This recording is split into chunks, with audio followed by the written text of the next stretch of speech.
Las hijas de Caín. Esta historia ocurrió en la Edad de Oro de los Caballeros, cuando el gran rey Ricardo Corazón de León, acompañado por 400 varones y un sinfín de caballeros, se dirigió a la Tierra Santa para liberar el Santo Sepulcro y ganarse la salvación del alma, así como el amor y la admiración de las bellas damas.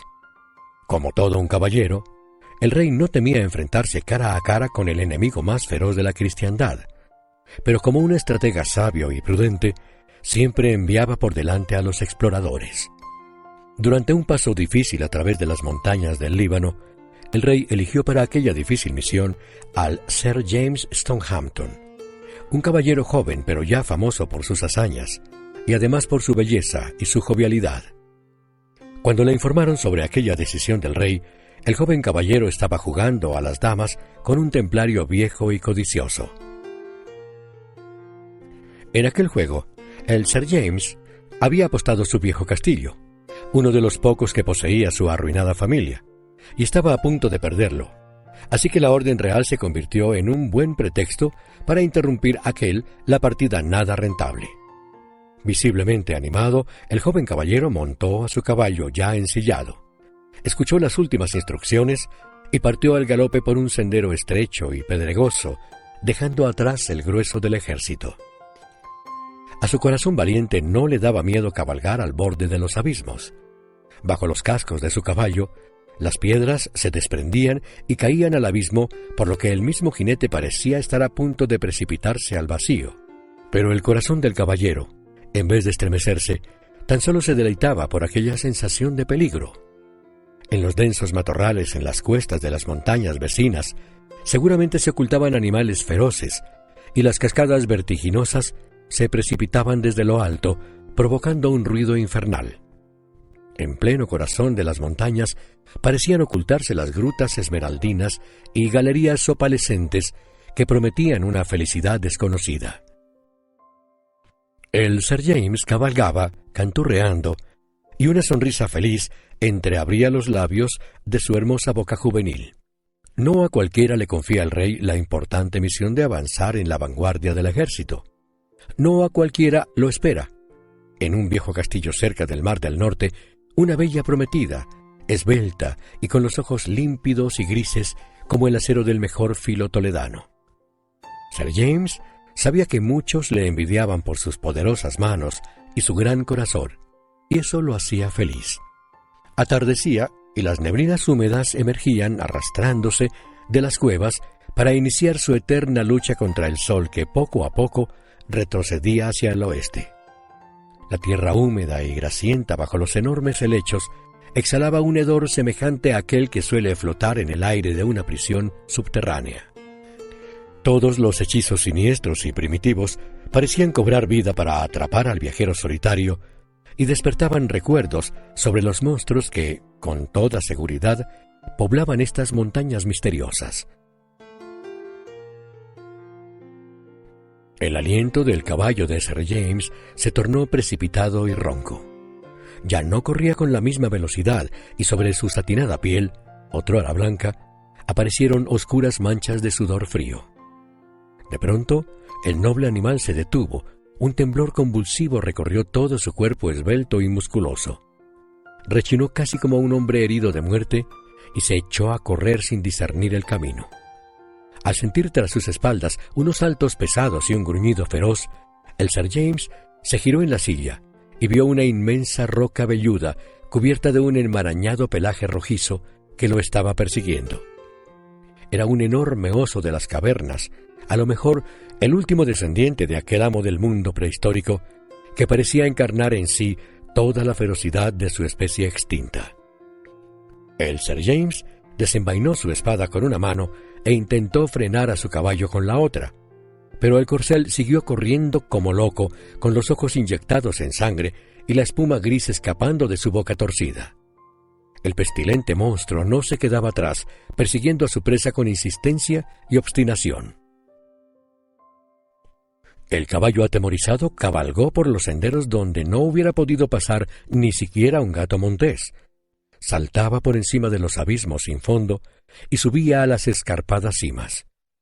Poco a poco, el mismo terror oscuro y ciego del animal se apoderó también del Sir James. Nunca en su vida había visto semejante monstruo, así que la sola idea de morir entre sus garras azotaba su valiente corazón de caballero con dolor y desesperación. Por fin, el caballo y su jinete lograron meterse en una ranura estrecha que los separó de la terrible fiera, pero justo en aquel instante, un negro abismo se abrió bajo los cascos del corcel. El noble animal saltó, pero agotado por la larga persecución, se resbaló y rodó cuesta abajo, partiendo sus huesos contra las afiladas rocas. El Sir James, jinete experto y ágil, a duras penas logró saltar y agarrarse a las ramas de un espinoso matorral. ¿Por qué lo hizo? ¿Acaso no debería compartir el destino de su caballo y caer al abismo, para que una roca afilada atravesara como un filo su joven pecho, y las aguas espumosas de los estrepitosos ríos bañaran su cuerpo para arrastrarlo luego hasta la inmensidad sin fondo del mar Mediterráneo? Sin embargo, el misterioso dueño de la vida, aquel que teje y enreda los hilos de la existencia humana, había tomado otra decisión. El Sir James vio ante sus ojos un sendero estrecho que conducía a través de la hendidura entre las rocas y lo siguió corriendo, dejando sobre las rocas jirones de sus ropajes desgarrados y asustando a las sombrías lechuzas y ágiles lagartijas verdosas que corrían a la desbandada al oír sus pasos. Así pudo salvarse de la muerte. A medida que el rugido feroz de la fiera atrapada entre las rocas se quedaba atrás, el corazón del caballero volvió a latir con normalidad y su rostro recuperó su habitual rubor juvenil, suave y fresco. Suspiró con certeza al recordar la trágica muerte de su fiel caballo, e incluso pensó que, a lo mejor, debería regresar y enfrentar a su feroz enemigo que seguía rugiendo tras sus espaldas. Sin embargo, el temor volvió a congelar su alma, así que siguió avanzando, ansioso por salir de la trampa en que había caído. El sendero lo condujo a través de unas rocas casi verticales, hasta que llegó a un pequeño claro alumbrado por la pálida luz de la luna llena. La hierba plateada oscilaba suavemente al soplar la brisa. Los gigantescos cipreses arrojaban sus sombras oscuras, y entre sus troncos se veía una pequeña gruta. Unas figuras extrañas, blancas e inmóviles como estalactitas, parecían custodiar la entrada de aquel refugio. Al acercarse un poco más, el Sir James descubrió que no eran estalactitas, sino las 7 doncellas vestidas de blanco, descomunalmente bellas y pálidas, con las miradas bajas y los labios rojos fuertemente apretados, que rodeaban un sepulcro de mármol abierto.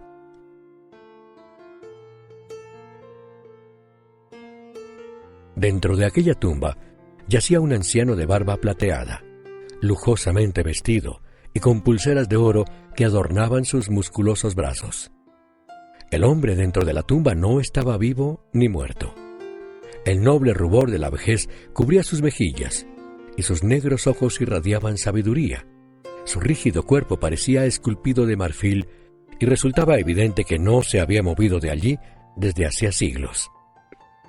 El Sir James se acercó a la gruta, y con una reverencia respetuosa, saludó a las 7 doncellas que ni siquiera parecían haber notado su aparición. «Honorables damas, les pido perdón por haber invadido sin permiso sus dominios. Espero que no guarden rencor contra un pobre viajero solitario y extraviado, a quien le gustaría conocer sus nombres, para poder cantar ante la humanidad entera su belleza que no tiene igual en todo este mundo».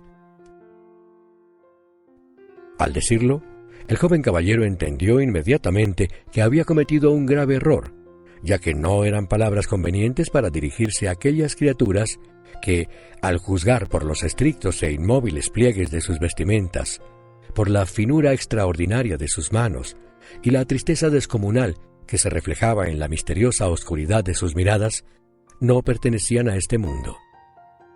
El Sir James bajó la cabeza desconcertado, pero la mayor de las doncellas, al parecer, pudo entenderlo. No le sonrió, ni tampoco le miró a los ojos, sino tan solo le tendió su mano blanca y delicada como aquellos lirios sagrados que crecen únicamente en los venenosos pantanos de la India. Y el joven caballero se sumergió en un sueño extraño. Su espíritu voló a través de los centenares de siglos y el caballero vio, admirado, el mundo en los albores de su existencia. Los enormes hipopótamos descansaban bajo las sombras de los gigantescos helechos, y en los valles soleados florecían hermosas rosas del tamaño de la cabeza de un león, cuyo aroma embriagaba más que los mejores vinos de Samos. Los pterodáctilos surcaban el aire en su precipitado vuelo, y la tierra se estremecía de las pisadas de los enormes brontosaurios.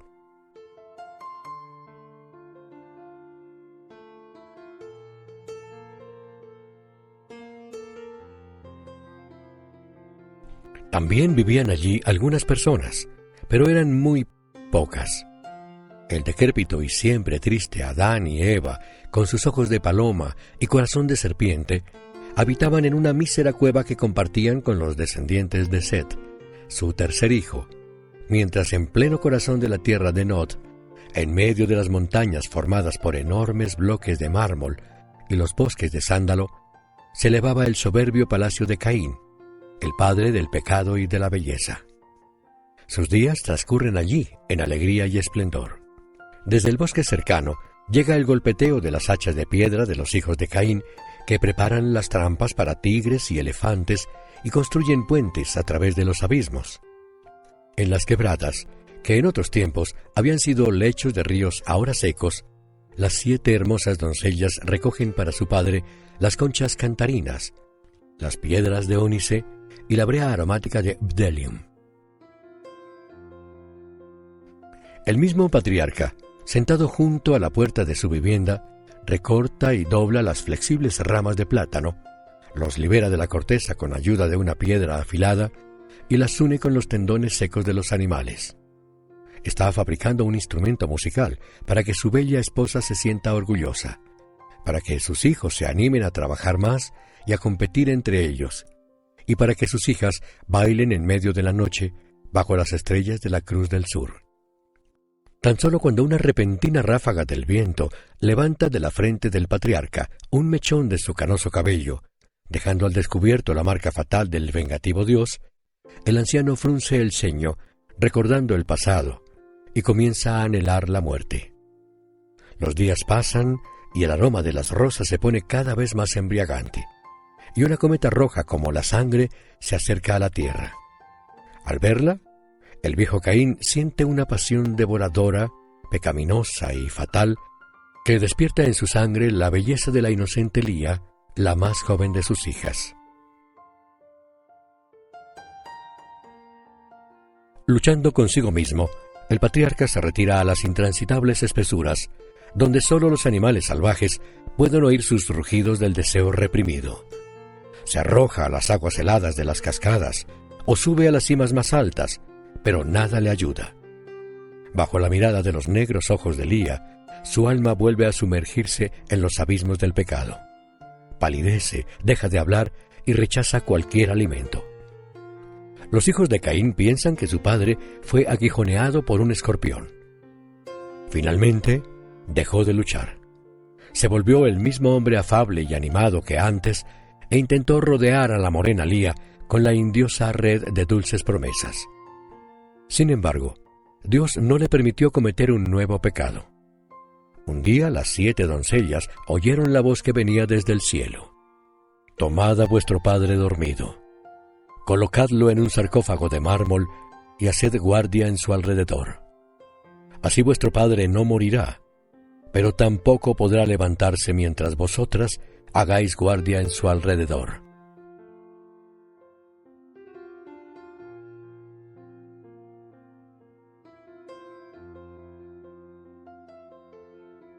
Y así será por los siglos de los siglos, hasta que los ángeles toquen las trompetas anunciando el juicio final. Y así sucedió. El caballero vio como en un mediodía estival a Caín, agotado por sus deseos carnales, que se quedó profundamente dormido. Entonces se le acercaron las 7 doncellas, lo alzaron entre todas y lo llevaron a aquella gruta que Dios les había señalado. Lo acostaron en su tumba y se pusieron en guardia a su alrededor, sumidas en silencio. No podían ahora más que lamentar sus vidas perdidas irremediablemente. De vez en cuando, a una de ellas se le escapaba una lágrima indiscreta, pero las otras al instante bajaban las miradas, fingiendo que no la habían notado. El caballero se agitó y se golpeó el pecho para poder despertar. Al abrir los ojos, vio que la luna llena seguía brillando en el cielo como un ópalo engastado de plata. A lo lejos, aullaban los chacales y las 7 figuras femeninas, esbeltas y blancas, seguían inmóviles en la oscuridad.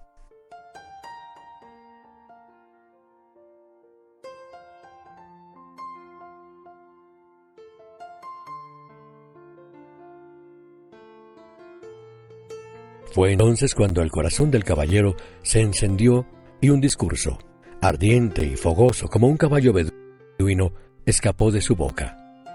Decía que la alegría era aún más noble que la tristeza desde que Jesucristo expió con su sangre los pecados del mundo entero, que navegar en un barco veloz por los océanos infinitos eran tan dulces como el sabor de agua de la tierra natal del navegante que regresaba a casa. Las llamó de vuelta al mundo. Una de ellas podría convertirse en su esposa, ama y señora de su viejo castillo familiar, mientras las otras doncellas también encontrarían esposos entre los mejores caballeros del rey Ricardo Corazón de León. A su vez, el sabio Caín, si era realmente tan sabio como lo creían los magos, aceptaría la ley de Cristo y se retiraría a un monasterio para iniciar una vida nueva y piadosa. Las doncellas guardaban silencio y parecían no escucharlo. Solo la del medio alzó su mano menuda y delicada, que parecía plateada bajo la luz de la luna. El caballero volvió a sumergirse en el sueño que lo rodeó con su abrazo suave y nuevamente lo arrastró al pasado. Sonaron las campanillas doradas en los cuellos de los camellos y relucieron las mantas de brocado lujoso sobre las espaldas de una larga hilera de caballos. Era la caravana del gran Zaratustra, el profeta que había aprendido toda la sabiduría de los tratados antiguos y transformado su corazón en un rayo de luz. Tras haber interpretado los signos de las constelaciones, había abandonado los frescos valles de su natal Irán y vino aquí para adorar a las hijas de Caín. El gran rey y sacerdote habló a las 7 doncellas, y el sonido de su voz en estas montañas salvajes era como el canto del cuerno sagrado en las ceremonias ancestrales. El sabio Zaratustra les pide regresar al mundo y les recuerda su deber femenino de ser esposas y madres. Dice que la humanidad extraña su belleza, así como la sabiduría extraordinaria de su padre. 3 surcos profundos aparecen sobre la otrora luminosa frente del profeta. De pronto, las rocas se estremecen, los arroyos dejan de cantar, y los leones más feroces se vuelven mansos y tiernos. Suena la cítara de ciprés de Orfeo, el hijo de los dioses, el más grande entre los músicos. En nombre de la belleza, el divino Orfeo llama a las 7 doncellas a acompañarlo al alegre mundo de Hélade y les canta sus mejores poemas. Luego, se retira sumido en silencio y angustia. Jamás volverá a tocar las cuerdas de su cítara, ni deleitar a los hombres ni a los dioses con la magia de su canto. Vienen otras personas, y entre ellas un joven de rostro luminoso y poder extraordinario, quien hubiera podido convertirse en el rey del mundo entero, encadenar el sol y hacer bailar a la luna en su palacio iluminado de estrellas. Pero en vez de esto, se deja contagiar de la tristeza de las hijas de Caín. Pasará el resto de su vida entre mendigos, leprosos y prostitutas, para sufrir luego una muerte atroz. Una vez despierto, el caballero cayó de bruces sobre la hierba y lloró desesperado. Rogaba a las 7 doncellas que le permitieran quedarse a su lado por toda la eternidad. Así sería su dicha suprema. Ya no le interesaban ni los océanos nebulosos, ni los frescos valles, ni las hazañas en el campo de batalla, ni las sonrisas de las bellas damas. Solo quería permanecer en silencio y deleitarse del inagotable y doloroso placer de contemplar a las 7 doncellas, sublimes y castas en su desesperación. De pronto, Un puñado de perlas finas brilló en el aire. La más joven de las 7 hermanas alzó su mano, y el caballero entendió que no podría quedarse con ellas. El caballero se agitó como un jabalí hostigado por una jauría de perros feroces, y maldijo el vientre de su madre que lo había traído al mundo, y la lujuria de su padre que lo había engendrado en una serena y clara noche boreal. Maldijo las rocas contra las cuales hubiera podido estrellarse su nave, y las flechas de los sarracenos que habían volado fuera del blanco en vez de terminar clavadas en su pecho. Maldijo su propia vida, que lo había conducido hacia aquel encuentro fatal. Furioso, se levantó del suelo para irse, pero se detuvo al ver sobre las pestañas de la doncella más joven las cristalinas perlas de lágrimas derramadas por un amor imposible. Entonces cesaron todas las maldiciones del caballero, se apagaron sus ojos y su corazón, tras haber dado un último vuelco, se petrificó por siempre para no terminar roto de dolor. Junto con el corazón, también se petrificó su alma. Cuando emprendió el camino de regreso, no estaba vivo ni muerto. Los matorrales espinosos herían su cuerpo, pero el hombre no se daba cuenta de esto. Las serpientes venenosas se arrastraban de debajo de las rocas con silbido siniestro, pero el caballero ni siquiera las miraba.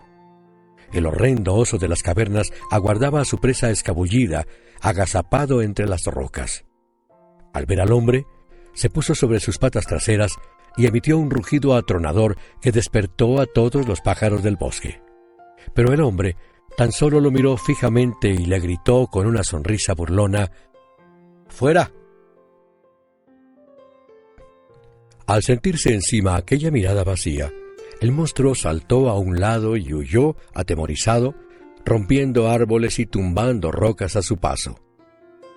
Amanecía. El cielo se asemejaba a un escudo de armas con su límpido fondo azul surcado de franjas doradas y rojas. Las nubes rosadas se desprendían de los picos de las montañas donde habían pasado la noche para reanudar su vuelo y derramar una lluvia refrescante sobre los desiertos del valle de Jezreel. Pronto, el caballero se encontró con un pastor sirio que lo acompañó hasta el campamento del rey Ricardo. El soberano se alegró mucho al ver a su caballero favorito volver sano y salvo de la peligrosa misión. Le regaló un nuevo caballo de su propio establo y anunció la noticia de que un gran destacamento sarraceno estaba cerca. Por fin tendrían la tan anhelada oportunidad de chocar sus espadas con el enemigo. Sin embargo, para la gran sorpresa del rey, el Sir James, otrora tan jovial y alegre, ni siquiera sonrió. Hubo batallas y hubo festines. El Sir James luchó con valor y jamás retrocedió ante el enemigo, pero el mismo espíritu guerrero pareció haber muerto en su corazón, ya que jamás volvió a disfrutar de sus triunfos y nunca hizo más de lo necesario, como si no fuera un caballero del rey, sino un mercenario cualquiera. Tampoco disfrutaba de los alegres banquetes. El vino más fuerte no lo embriagaba ni le enardecía la sangre. No hablaba con nadie, ni tampoco cantaba baladas junto con sus compañeros.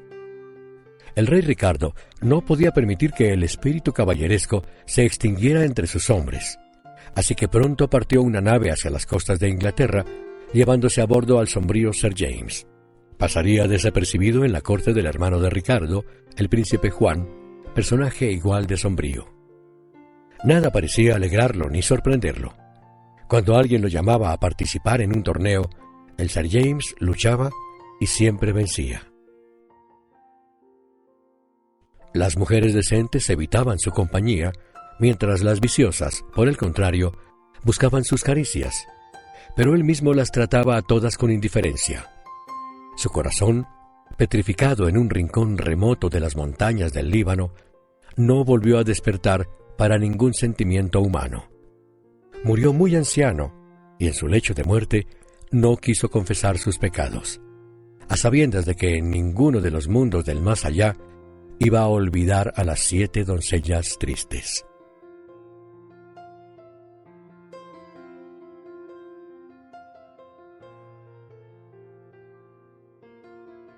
Propio establo, y anunció la noticia de que un sarraceno estaba cerca.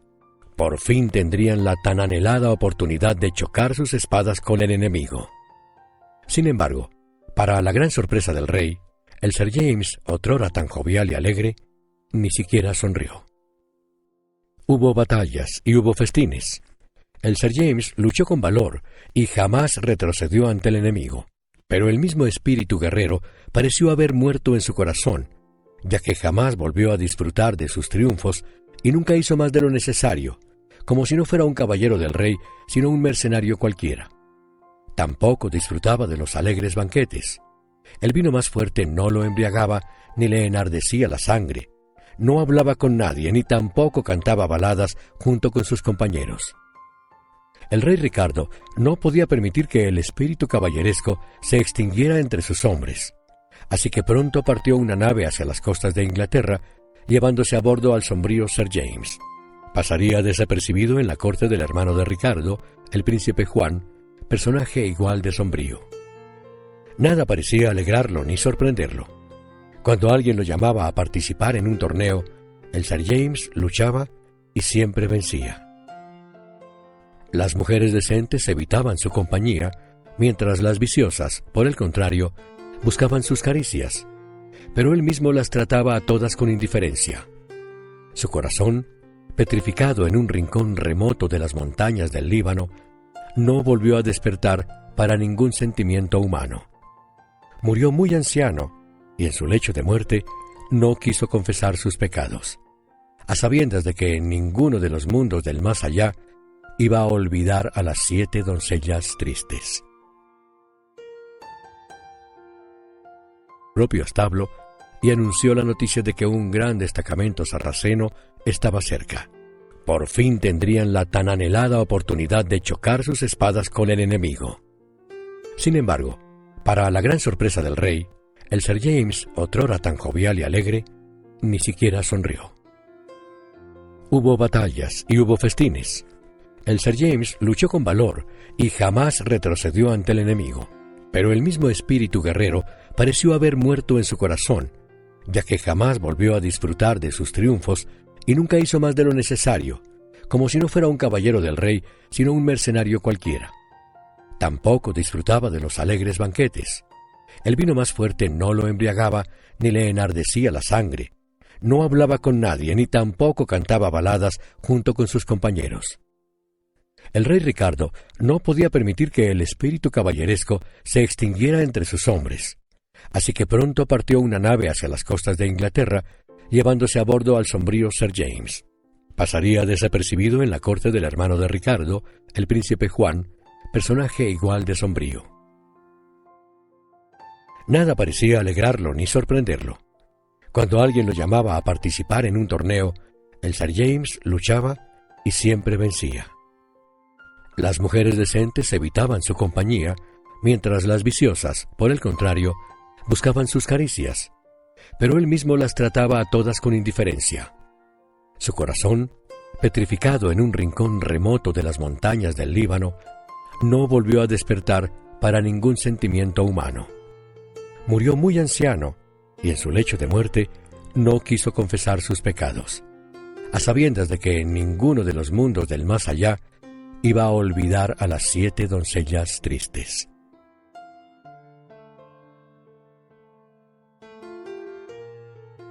Propio establo, y anunció la noticia de que un gran destacamento sarraceno estaba cerca.